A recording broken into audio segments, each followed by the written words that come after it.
If you were asked to give a textbook example of a bad Fire Emblem unit, chances are that Fire Emblem 7's Nino would probably be among the first to come to mind. As a late-game unpromoted mage with less than stellar base stats for her join time, she struggles to keep pace with your team of super soldiers, assuming you even deploy her in the first place. And yet, there's an omnipresent insistence by the game itself for you to actually use Nino. You may be thinking, whatever does that mean?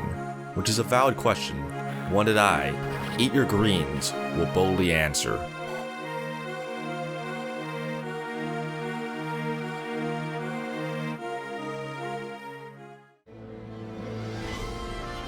Nino joined as a level 5 unpromoted anima mage in chapter 28 of Hector Hard Mode, Battle Before Dawn. It is important to note the context of her join situation. This is already stepping into the late game of FE7, with enemies starting to finally not look like pushovers. Your training projects at this point should hopefully be producing a return on their investment. But if not, you have some great pre-promotes to fall back on as well. Now consider this little mage girl who faces crit from the monk that's cornered her. Does it make any economic sense to slow down and train her? Well, let's say you do in fact decide to take in the youngling, perhaps even raise her to, let's say, level 16. What do you get?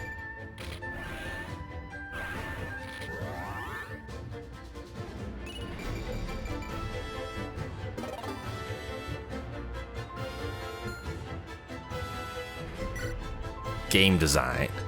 So you got a mini Pent. Yippee. And she starts at a legendary E staff rank.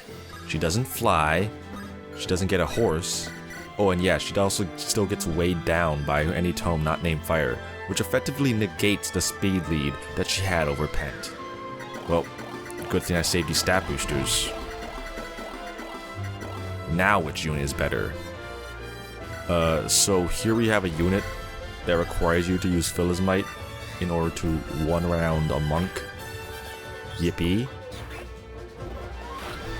So yeah, Nino's bad. Her use case can be boiled down to pure favoritism or vanity. I mean, she's a mediocre unit, therefore, I'm a more skilled player for using her, right? Like, look at this, I set up a perfect kill for her on Sonya.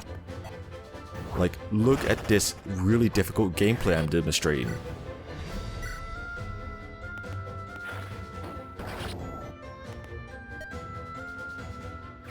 I dare say Nino is less than enough.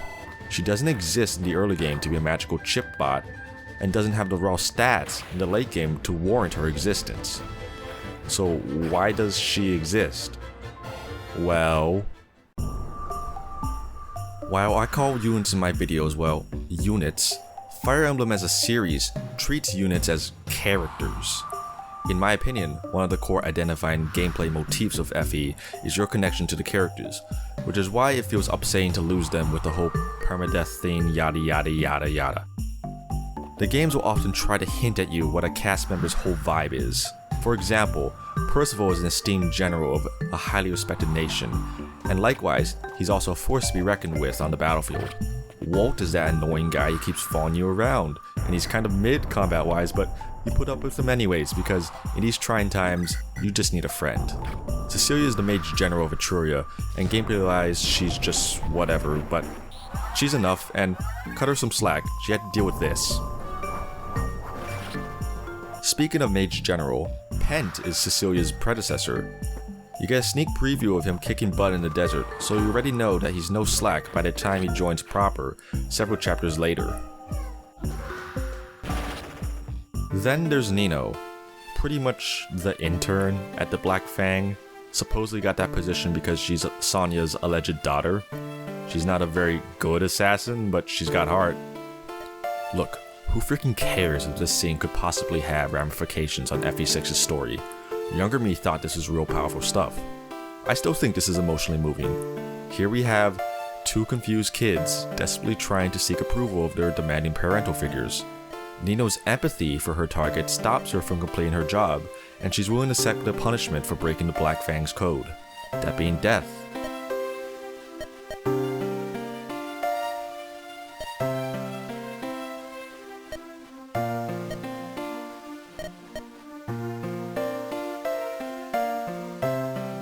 That's some heavy baggage. You feel for this bright-eyed girl. The game is telling you to save her, and you probably want to. You want to save this underlevel mage who faces crit from a monk and gets one-rounded by Ursula.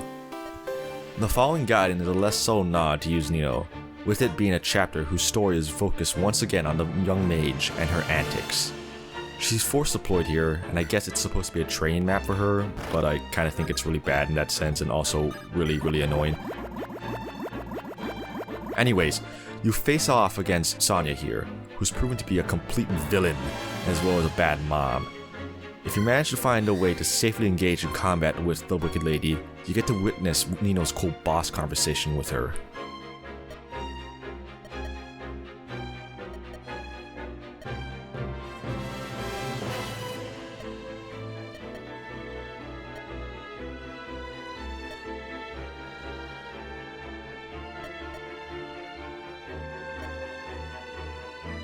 Speaking of which, have you ever noticed how many special boss combos Nino actually has? She's practically competing with Radiant Dawn Har at this point.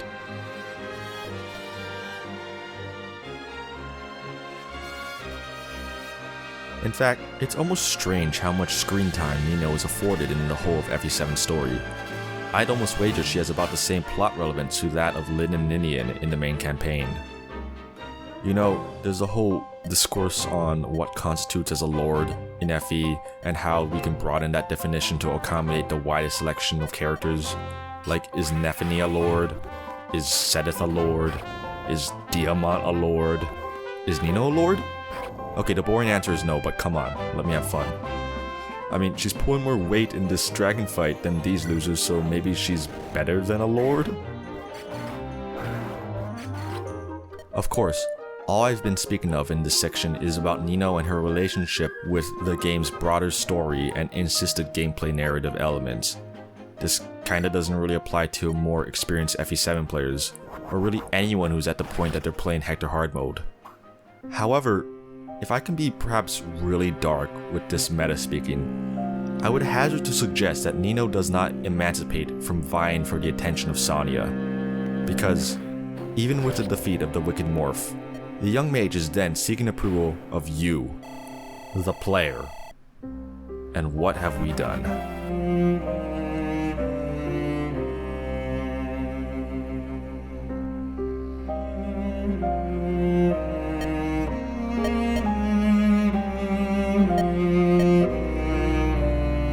We are no better than Sonya. We see these characters as binary, either perfect or trash units to be deployed or benched respectively in our FE7 runs. Or, you know, they're just fictional anime video game characters. Their feelings are not going to be hurt by me benching them because I want to play a bit faster or I just want to preserve some of my sanity. Like, come on. Nino is a bad unit, but I think that's consistent with her character. She's 14, she aspires to be a contributing member of the Black Fang, but is clumsy, naive, and fails to uphold the Black Fang code multiple times. And despite that, or even because of that, Nino is a comfort character for many.